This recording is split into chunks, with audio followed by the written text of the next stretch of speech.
Planning Commission meeting, Thursday, April 17th, 2025, at 6 p.m. Call the roll, please. Yes, sir. Debbie Brewer. Here. Michael Dunn. Here. Kate Hamilton. Here. Stephanie Merle. Here. Connie Reed. Here. I need to approve the minutes of the March 20th, 2025 meeting. Have a motion. I'll make, go ahead. No, you go ahead, and I'll second. Make a motion to approve the minutes of the March 20th meeting. I second. Motion's been made. Any discussion? Minutes have been approved. The minutes have been approved. All in favor? Say Aye. Aye.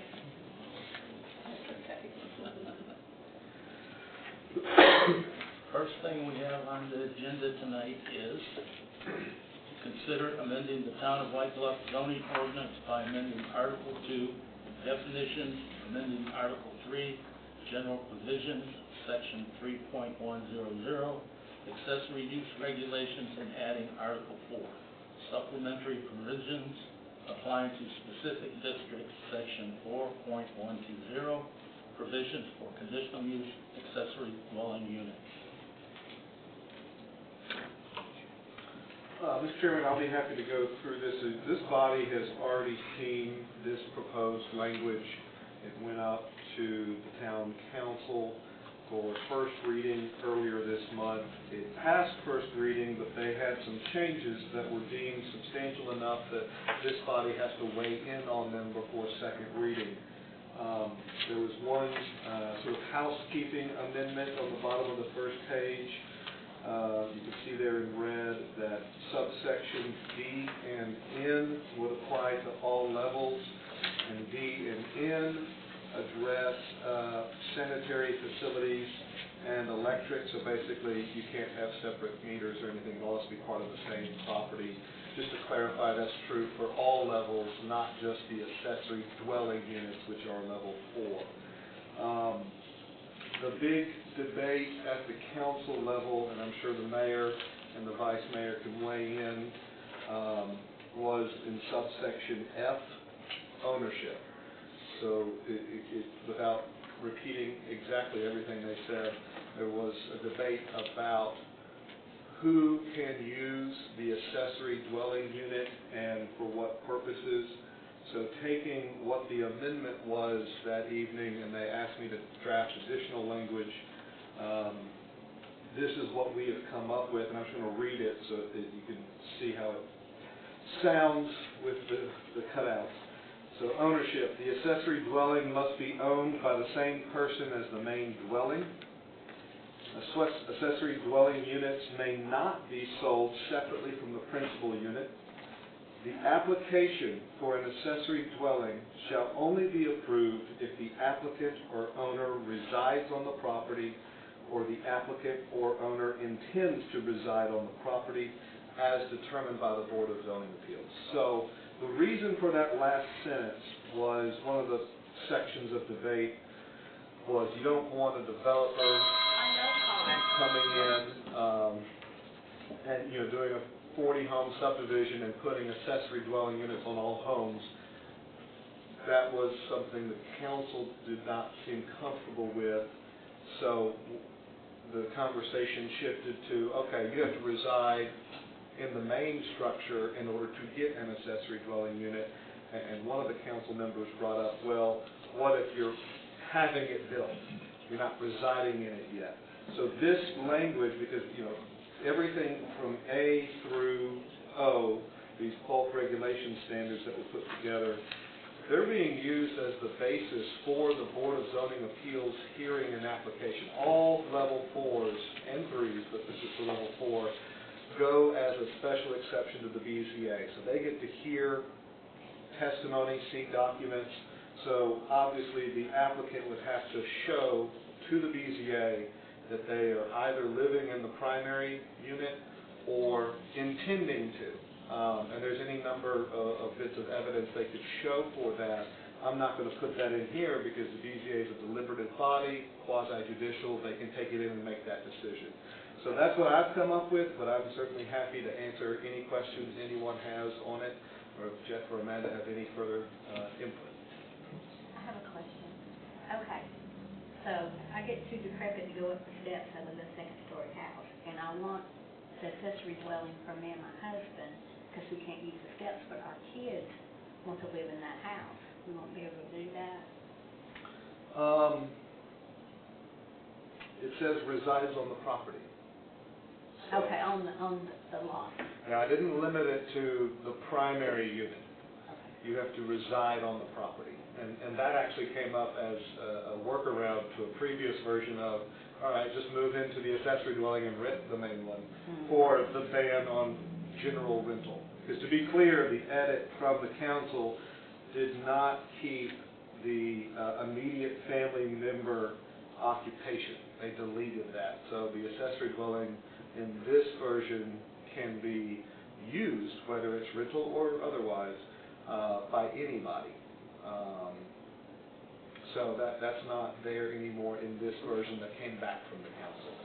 So you just have to reside on the property. I am okay with the addition, the additions.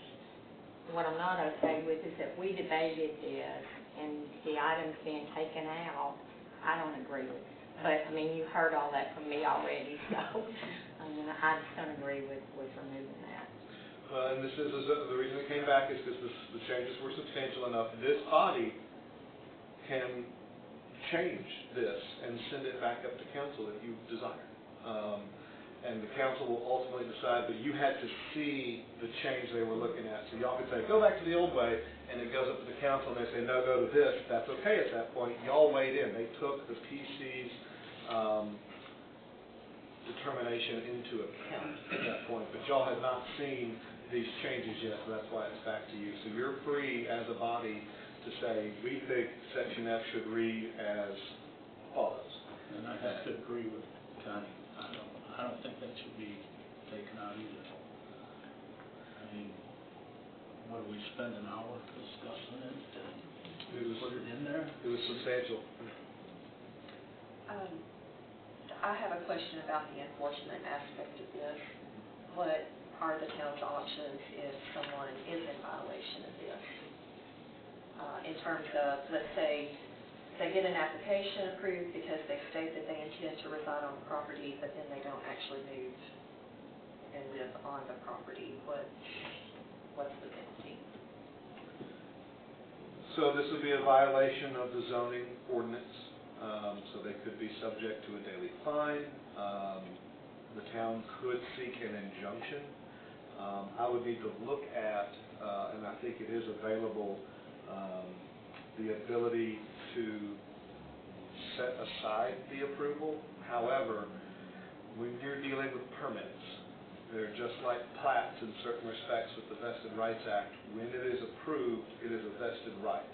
Now, there's a not often used provision of that state law that says if there is basically a false statement made, that can be a reason to take away that vested right, but that hasn't been something that's been tried very often, so I don't have a ton of guidance from the courts, but that is in the statutory language. So I would say if they outright lied, the BZA could rehear that issue and decide to take it away. I think that would probably be pretty rare, but that is possible. More likely, we would be getting involved on, hey, you're getting fined or you're enjoined from using this, or we'd have to explore those options. But there would be options because it is a violation of the zoning ordinance, but you are saved at the time of the application. So circumstances can change. That was one thing that was talked about at both bodies of you only know what you know at the time you're applying and using it. Like, 5 years down the road you can sell to someone new. It's just the way, the nature of the beast. So we're looking at the time of application, what information is there when the BZA makes their decision. And honestly, the BZA has the ability to put reasonable restrictions on any special exception. And maybe that's something that needs to be developed in terms of, this permit is void if. We would have to look at that and decide what's. And if it is sold 5 years down the road, what's to keep an investor from buying both? How You're not? Is there I did a little research, and a couple of cities have put in a deed restriction if the home is sold to where, a developer comes in, put in a deed restriction so that if the house is ever sold, it's on the deed that the owner's got to live in the property. I don't know how that's done, but We normally don't get into the deed restriction world. That's usually a private matter. However, if it's part of the zoning ordinance, it doesn't matter if it's sold, they're still subject to it. So what I'm saying is a deed restriction goes above and beyond. We don't have to do that. It's in the zoning ordinance. They have to abide by it. But again, the way it's drafted right now, just to be clear, if I, Joe Smith, buy a lot in White Bluff, and I convince the BZA, hey, I'm going to build a home, but I'm also going to go ahead and build an accessory dwelling unit for my mother. If the BZA is convinced that I'm going to do that, they can grant me an application, and I could build it, and I could move into it, and a few years later, I could sell it to whomever. But again, it's just to get the accessory dwelling unit. We're not regulating how the accessory dwelling unit is used in the future. But it still has to be sold as one property, not Correct. two. That was in the original bulk standards and still in here in that first sentence, that it's all got to be one parcel, right? You can't break off the back and say, this is a tiny home. It's all part of one parcel. It's all part of one set of utilities. It's just an extension of the home, right? Whether you have a shed or a garage with a bathroom or a pool house or what I'm calling these mini guest homes, right? It's all going to fall under here, with that last category being under these bulk standards.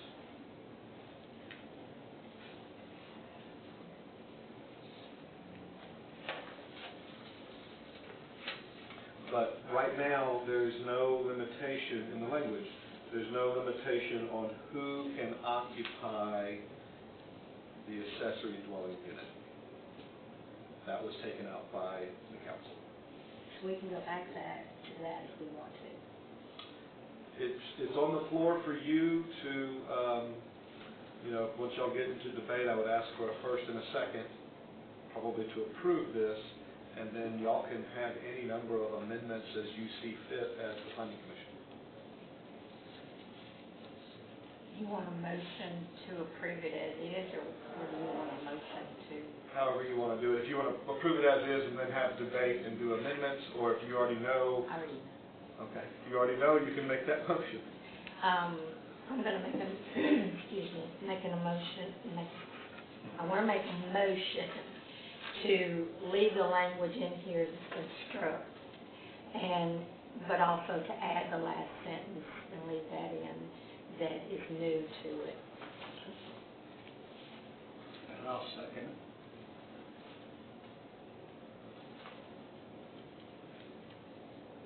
It's open for discussion. Derek or Roy, could either one of you tell us, does the city of Dixon allow these, or have they flat out banned accessory dwelling units? They do. Actually, I think this kind of mirrors Dixon's done it. Started out that way. It started out that way. The city of Dixon has not put this through their process yet. It's still in the process, yes. Just yet. So theirs has not. So this one is similar. It was based on it, but it's not like that anymore. Not after you all have gone through your thorough amendments. And I do want to commend you all, by the way, on your deliberations. Even though I wasn't able to be here, and thank you, Mr. Mills, for stepping everybody through this in my absence and everything. I did watch the meetings, and I appreciate the time you all took in stepping through this. It was a pleasure. It really was a pleasure to watch. It probably wasn't a pleasure to go through, but I appreciated the time you all took.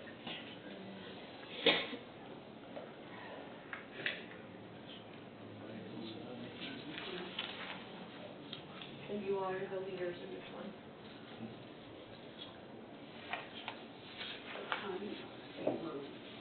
Wanting the remainder of the first sentence, Um, left in. everything that's been struck, I'm saying needs to be left in, but to add, go ahead and add that last sentence, just as a clarity issue. Yeah, so if you bring all of the stricken language back in, you're limiting the occupation of the dwelling, like you talked about before, to immediate family members as you have defined them, being parents, grandparents, aunts, uncles, children, grandchildren, or siblings.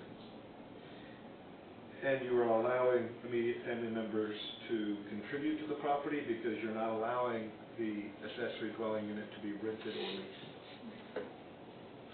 So you're effectively allowing it for immediate family members because they can contribute, but you're not allowing a general public rental house. Right. And then you're leaving in that they have to, in order to get an application, they have to reside or intend to reside on the property. Yes. So the way this is worded now is the condition for them to reside on the property, that's only for the permit process, correct? Correct. That means that at some point in the future, they could sell the property or they could move off. They could still own it, but move away. They could, and I'll say because we have to treat the primary structure differently from this, because we cannot limit if people rent their house. It's not something we're probably going to be very successful at. Some cities have tried, but the property rights are usually going to win that battle. But this is a specialized use that goes through the special exception process, so you can put more restrictions on the accessory dwelling, which is what the amendment or motion has done here. But yes, so in theory, Mayor, let's say you do this, and you move out, you're the owner of the property, you can have anybody rent the main structure, but this limitation as written with the stricken language coming back would still apply, so that means only your immediate family members can be on the accessory dwelling, but anyone in the world can rent the main structure, because that's the case anyway. Okay, so if it's sold, wouldn't it have to be, if it was listed and all that, that it would have to be listed as having that dwelling, and that dwelling not be permitted to be just rented to the general public? You don't have to list that, but that gets into realtor disclosure laws. Yes. We have the Tennessee Property Disclosure Act, where you have to reveal any Lead paint. lead paint or any material defect with the property. I don't think I'm in a position at this moment to say whether that would have to be listed, but the property is subject to this. Whether they list it or not, it is subject to this. Now, let's say that happens and they rent it out, Mr. Long may come knocking if we find out. I've got a question. You're talking about rent the main house out. I rent the main house out. My brother wants to move in the rental structure, his family, and help me pay the rent. He wants to move into the main house or the He's in a accessory rental house? house. And so that being, he would be my immediate family because I'm renting the main structure. I'm kind of mowing the lawn, taking care of the whole place, so with that would be okay. Is that what I'm saying? You're talking the way you said a while ago, if you rented the house, then it still had to be a family member of the. Would No. that renter become the occupant and his family member to live in? So it's the owner of the property. That's So what I mean, yeah. to make this, sorry if I've made it as clear as mud, the main structure can be rented to anybody, period. The accessory dwelling, under this language, can only be occupied by immediate family members of the property owner. So you still own the property and your brother? Yeah. Only your immediate family members Not can the be. renter, not the renter. He could rent his immediate. It doesn't extend from him into Right, the okay. accessory. I was just wondering, maybe Now, that was little. Are you bringing up a pretty good enforcement issue of how we're going to differentiate that? Sure. But that's the way this regulation reads, yeah.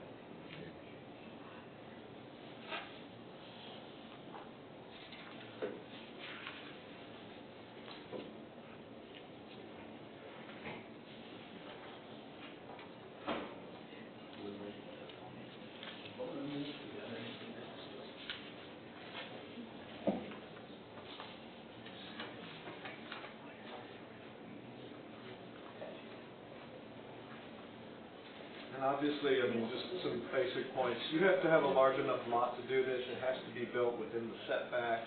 All of the other stuff comes in.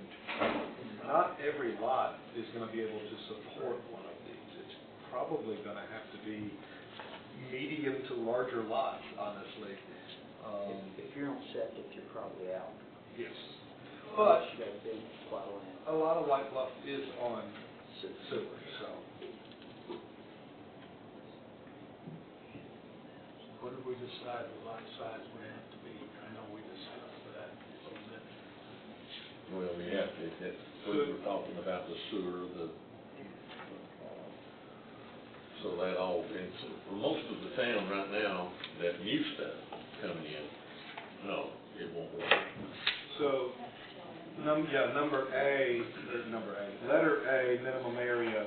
So while we've changed our zoning standards to look at density rather than minimum lot size, we brought back minimum lot size here to say, you can only get an ADU if your lot size is a minimum 14,500 square feet. It has to be R1 or R2. R3's out, commercial's out, all that. So R1 or R2, 14.5. And the size of the ADU is in section B there. The 500 square feet and no larger than 800 square feet or 40% of the first floor of the main house, whichever is greater. So obviously, if you have a larger main house, you could have a larger ADU. And you can't make it 100 square foot ADU. It's got to be at least you got to make it something substantial. It can't just be a closet with a soft cap of 800 square feet, knowing that you can go above it if it's no more than 40% of the first floor.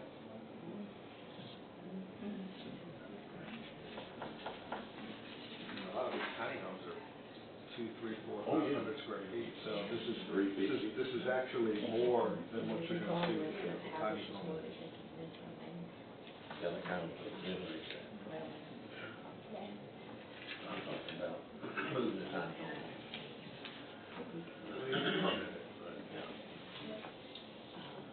So in effect, it's ensuring that it has to be a substantial structure, right? And we all know from a construction standpoint, it's not linear in terms of cost per square foot. You get some efficiencies with larger buildings. These small, I mean, I've seen some costs on some guest homes, and you think that wouldn't be that expensive, but the cost per square foot is a lot higher than it would be on a regular home. So you got to want to spend some money on that. So this, again, is going to be a recommendation to the town council, and then the town council has the ability to accept that recommendation. Or amend it. Or amend it. So if the council goes back to what you saw first here, you've weighed in on it. They've taken your consideration into account versus something y'all didn't see before that's inappropriate and needs to come back to you, which is what you're looking at. Okay, so what you're saying is we say we want everything that was struck out back in, it goes back to town council, They can reverse it. they can reverse that. It wouldn't come back to us again. Because you've now weighed in on their changes. Which if this passes, you're saying you don't like their changes.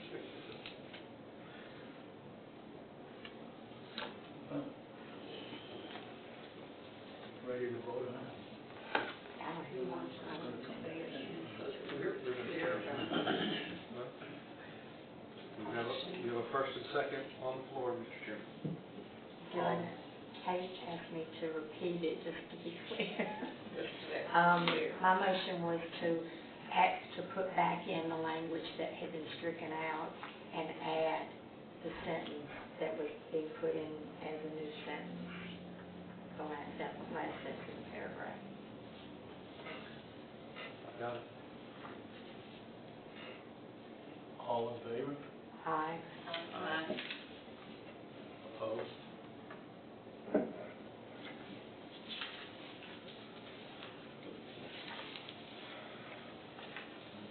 Okay, thanks.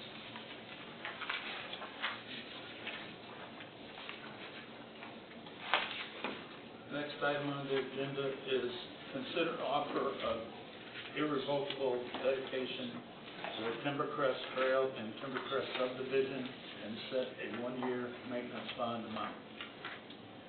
Yes, sir, Mr. Chairman.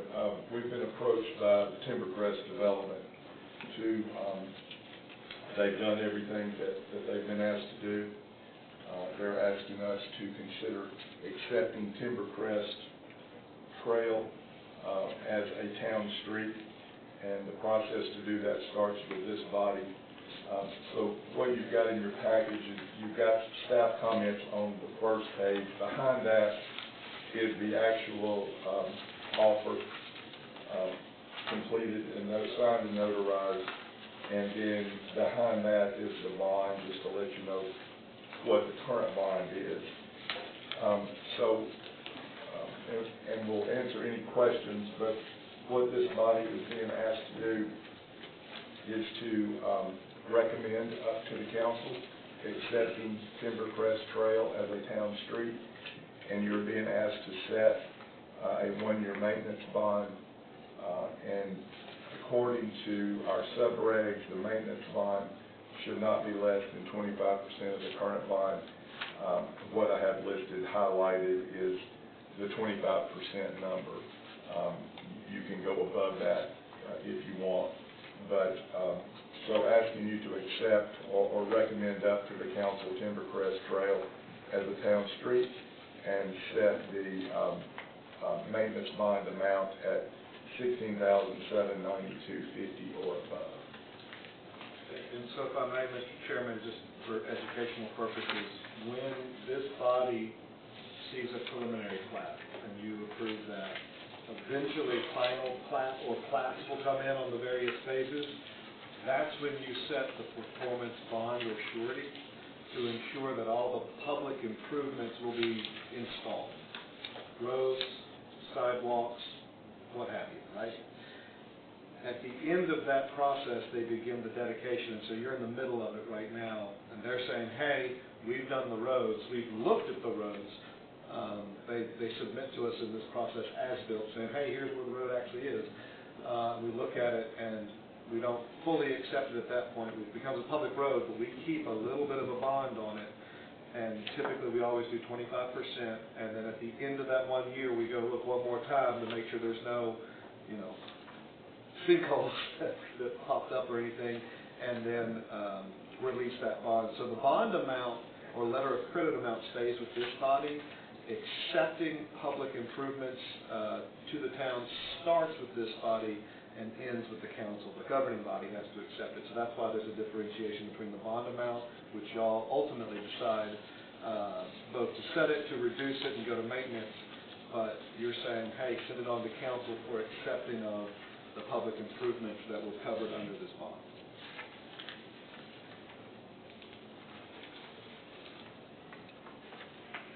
And Jeff, is this just the roads and sidewalks? Yes.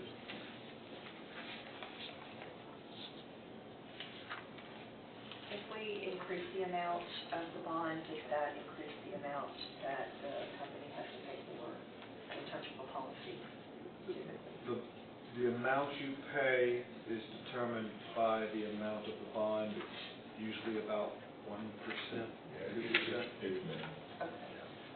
But 25% is pretty standard because they've already done the work, so it's only for any deficiencies that get found out in the next year.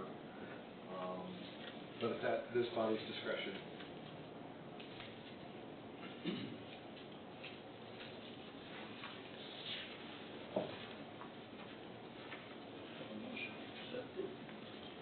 I'll make the motion to accept the Timbercrest Trail and the Timbercrest subdivision, and setting an appropriate one-year maintenance bond, letter of credit amount.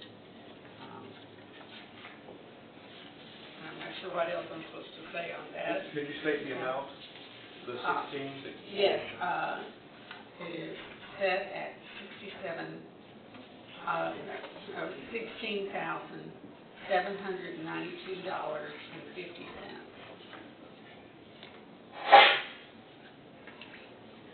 Second. I'll